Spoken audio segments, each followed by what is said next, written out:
Barbara got a figure, but then got a variant. Here's your look at the brand new McFarlane Toys, The New Adventures of Batman, Batgirl, and the Batgirl Platinum Edition.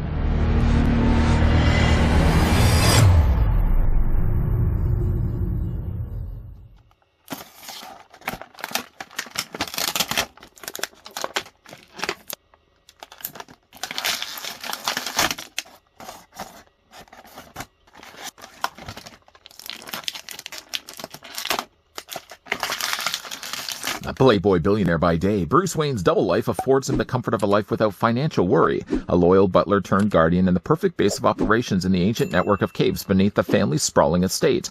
By night, however, he sheds all pretense, dons his iconic scalloped cape and pointed cowl, and takes to the shadowy streets, skies, and rooftops of Gotham City. Incredibly detailed 6-inch scale retro-style figures based on the New Adventures of Batman, designed with articulation with up to 12 moving parts for retro play. Figured before, we looked at a pair of Batgirl figures. I was going to grab the tape measure and see how tall the figures actually stand. The Platinum Edition is basically using the same body, just using darker blacks and a lighter yellow.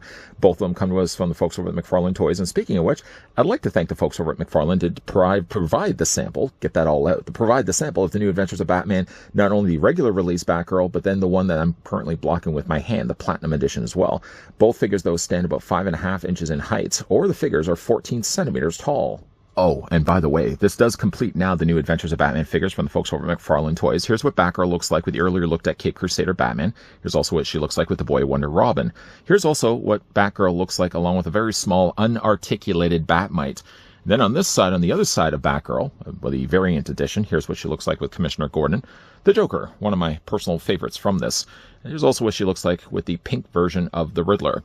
Freeing up what's little left of space in the middle of the two, here's also what they look like with the 66 Batgirl. Now, this is actually based on the comic book Batgirl.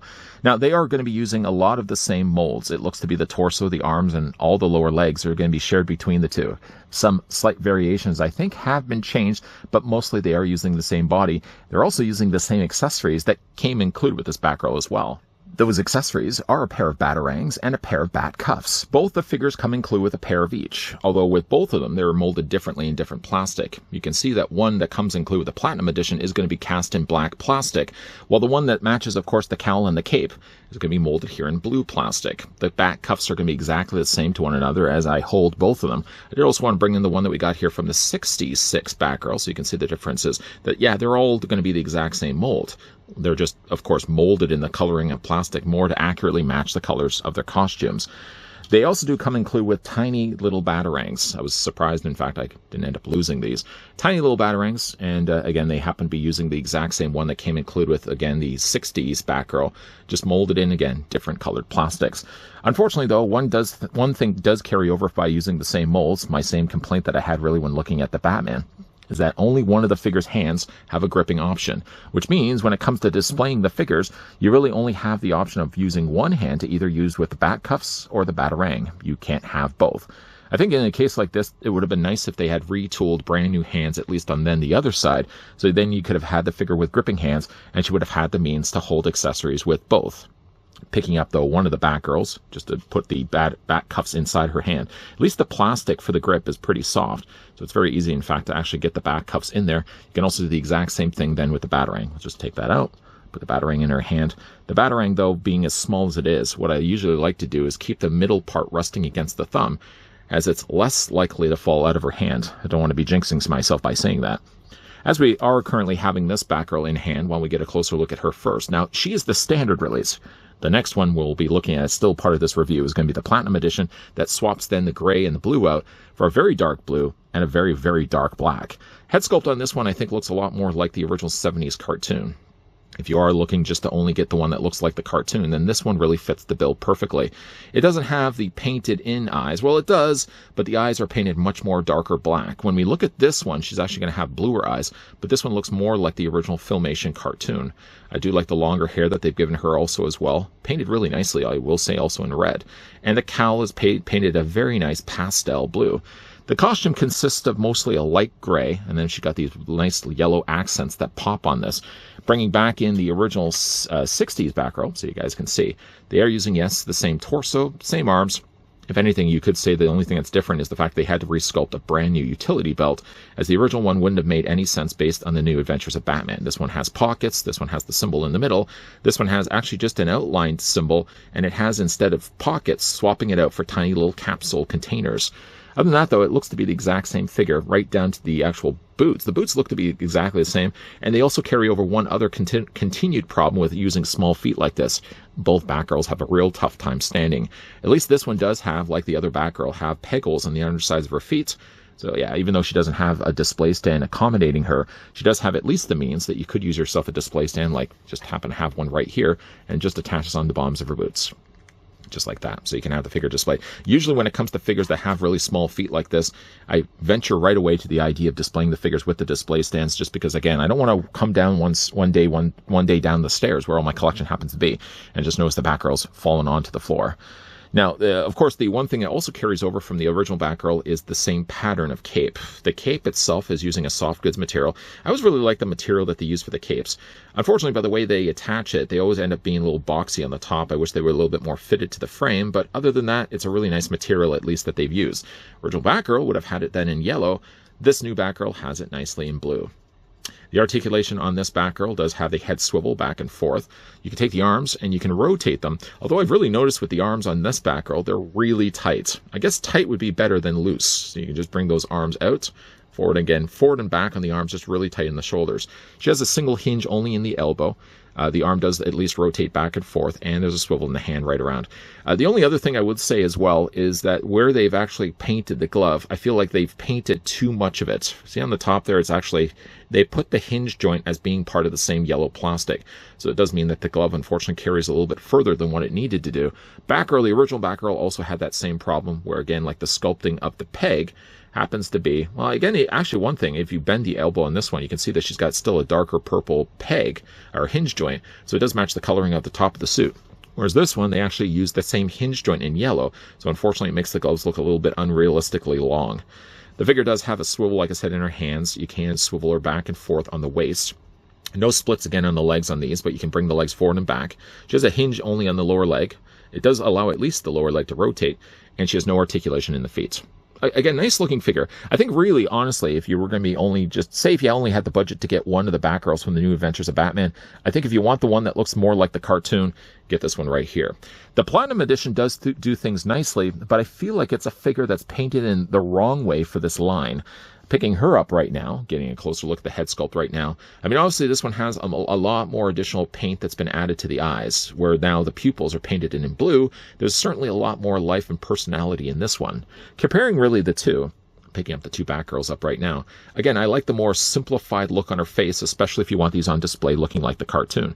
If anything, I feel like the way they've painted this one would have lent better to the idea of displaying the figure or having this figure being released as a DC Multiverse Batgirl, where I think that that's a head sculpt that would have really worked much better for a 7-inch scale.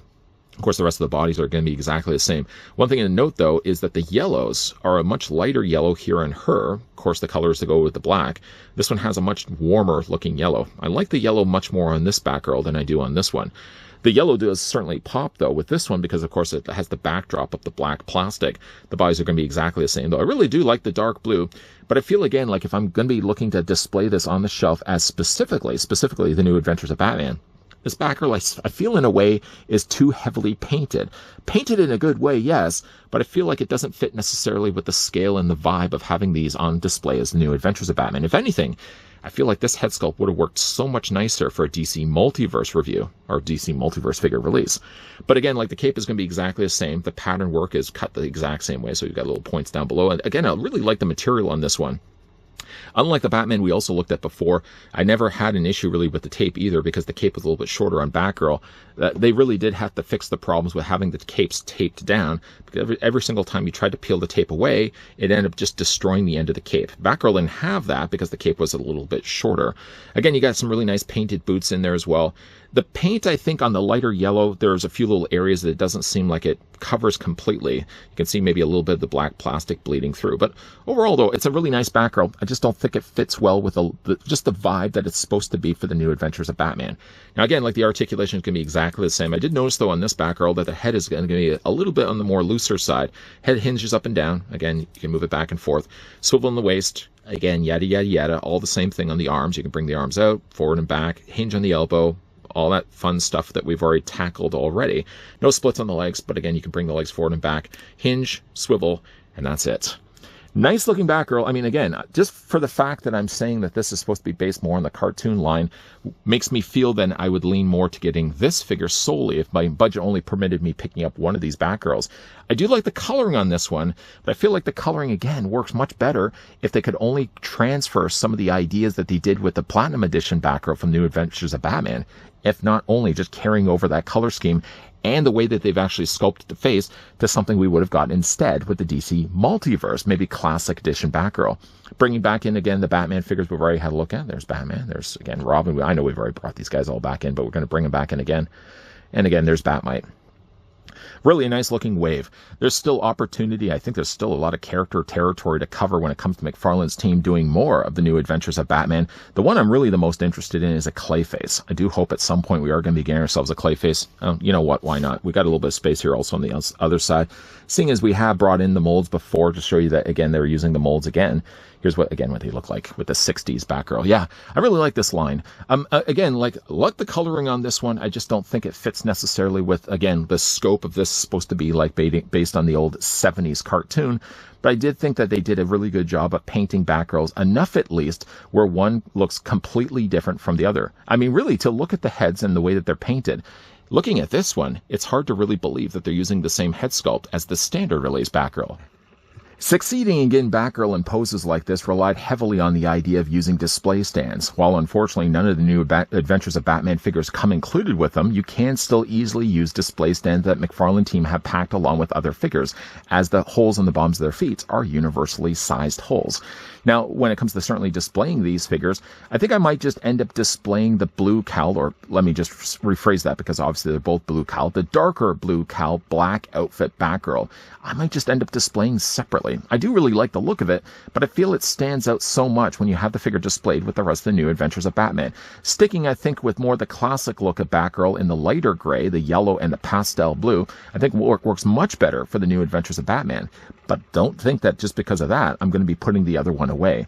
It's really too nice of a head sculpt, really well painted by McFarlane's team to be putting back in a bag somewhere. She is definitely going to be displayed. I just don't think by the color palette that they went with that she's going to be displayed with the other New Adventures of Batman.